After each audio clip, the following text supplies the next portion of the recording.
Each year at Passover, we reconstruct our people's core narrative, both for ourselves and for those who have yet to learn it.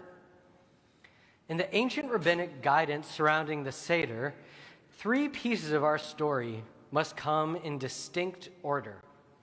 We must begin with disgrace, conclude with glorification, and seal the whole thing with redemption. But what do these signifiers refer to? There's a disagreement in the Talmud. The Gemara asks, what is the meaning of the term with disgrace? Rav said that one should begin by saying, at first our forefathers were idol worshippers, before concluding with words of glorification. And Shmuel said, the disgrace with which one should begin his answer is, we were servants. So even as far back as the Talmud, we see that servitude in the Passover story is both literal and metaphorical. It is not only the ancient Israelites' labor for Pharaoh, but also tainted spiritual perspective. The Exodus opened the door for our ancestors to pass from a diffuse polytheism, or a worship of the human god-king Pharaoh, to the covenant with the God of Israel, the very substance and guide of the universe. This move wiped away a worship of worldly forces. It trained our ancestors' eyes towards a larger, a bigger, a wider picture. They were handed the refined gift of a more holistic perspective in the Torah, rather than being forced to keep their eyes lowered in the disgrace of servitude to worldly forces. We often term the journey of Passover as one from slavery to freedom. In the ears of Americans, something akin to the emancipation of slaves in our own country's history is evoked. This is primarily because the Passover story was an inspiration to those enslaved in this land as well.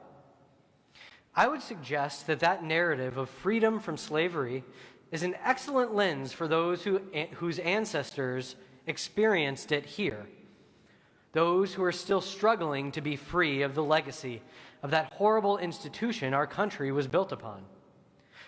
But that is not the primary narrative of American Jews. Ours is one that is much broader and much more abstract. Our freedom is from the tyranny of worshiping Pharaoh, from the limitations of Egypt, the narrow place of a perspective that focuses entirely on the comforts that came along with the glorification of Pharaoh. Throughout their journey, the Israelites plead with and heckle Moses multiple times, claiming they were far more comfortable back in Egypt than on the path to the promised land. When we look closely at these complaints, we see a people stuck in a worldview completely mired in maintaining a familiar way of life. Who can blame them? Aren't we all creatures of habit, wishing to maintain our modes of living? This is why at our Seders, we imagine that we too are being freed from Mitzrayim, from Egypt, from a confined place. The freedom of the Passover myth is one that is only secure insofar as we have maintained our ability to seek a better, more holy life. In order to grasp the full meaning of this ritual meditation on our own lives, on what glorification and redemption mean for us, we must look for the conclusion of the story arc that begins with Passover. And it's found in a less than expected place. We learn in the book of Leviticus that not only has God freed the Israelites from Egypt, but they also passed into God's ownership. It becomes all the more clear when we look at the Hebrew used for both servitude in Egypt and service to God, and that they are the same, avodah. The rabbis put a finer point on this in the Midrash, as they refer to God as having acquired a deed of ownership over the Israelites. In short, God still holds this deed over us. Our freedom is guaranteed only due to our continued servitude to and glorification of God, the substance and guide of the universe. And it is our responsibility to discern what that means today, rather than staying disgraced in outmoded ways of living. This week, the magazine The Intercept put out an inspiring video about our contemporary world and the brighter future we can work towards together, entitled A Message from the Future. In it, our narrator, New York Congresswoman Alexandria Ocasio-Cortez, tells the story of climate change. She lays out the narrative as to how we've arrived at our current moment of crisis. Those with the power and knowledge to move beyond the glorification of forces that harm our environment hardened their hearts in order to maintain their mode of living. She shares the messages of the people who brought those in power warnings about the plagues on the horizon if they did not liberate themselves and our country from the grip of the industries most adversely impacting our environment. And then she shares a vision of the future. The people of America come together, just as we did in response to the Great Depression and the World Wars, and bring about powerful change in our country and the world.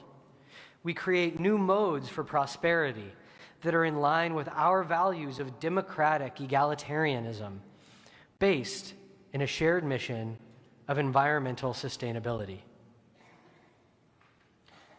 This message follows the same pattern as our Passover story: disgrace, glorification, and redemption.